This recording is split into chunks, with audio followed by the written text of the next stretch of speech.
tao. Now, kung ikaw naman na nasaktan, tell me.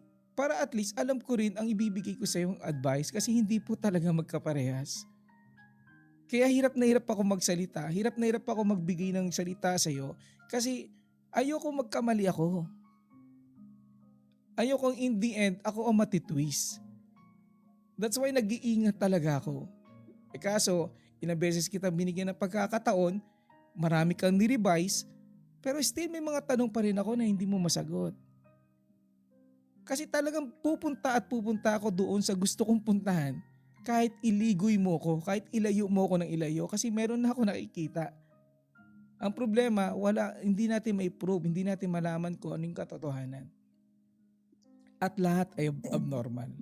I know, alam mo yan. Alam kong alam mo.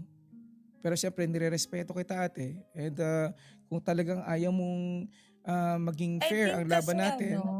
pero sige, para sa peace na lang din ng mga nakikinig po dyan sa baba, kasi mahirap din naman na parang nababaliktad din nga naman yung sitwasyon. Hindi, ganun talaga eh. Actually, Okay lang po, para to pinoprotectionan be nga kita honest na rito lang eh. din sa inyo 'Di guys, ba? and kay Papa Sam.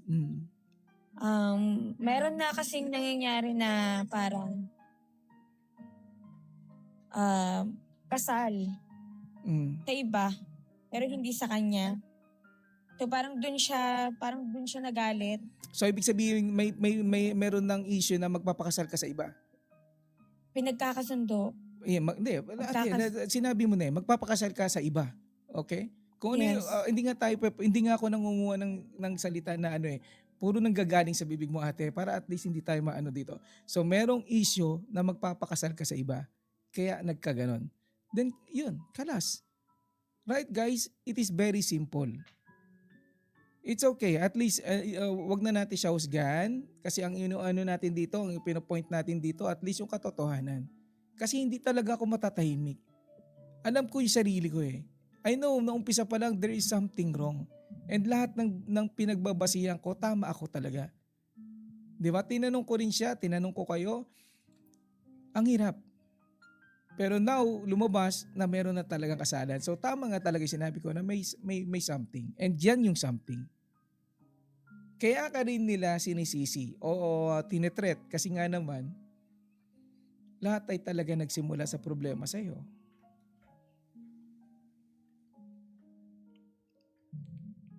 So yun yun.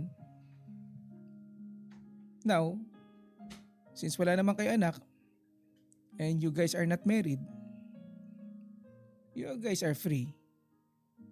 But ang may papayo ko na lang sa dito is mag-usap kayo. 'Di ba? Kasi hindi pa pwede nang hindi kayo nag-uusap kasi it will create ng problema.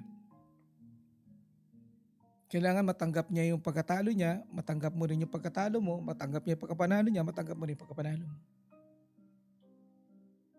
Para at least maging fair sa inyong dalawa. Ganun lang yan. Kausapin mo yung even sa family.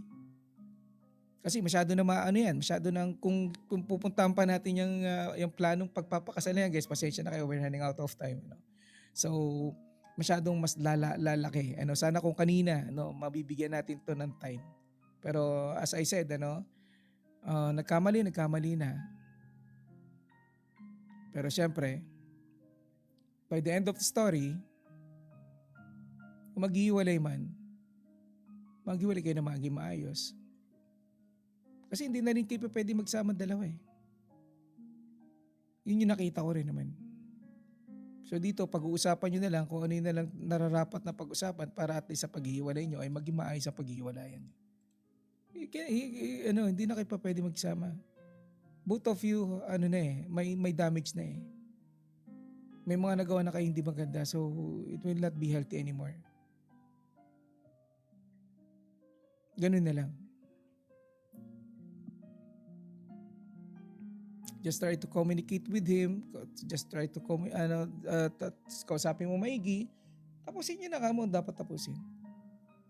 Ganun na lang yun. At least, actually, tapos naman na kayo eh. Diba? Tapos naman na kayo. Yes. Okay na yun. Kasi ano naman yun eh, both side naman nagkaroon naman kayo ng kasalanan. So wala na talaga yan. And even his family wala na rin magagawa dyan.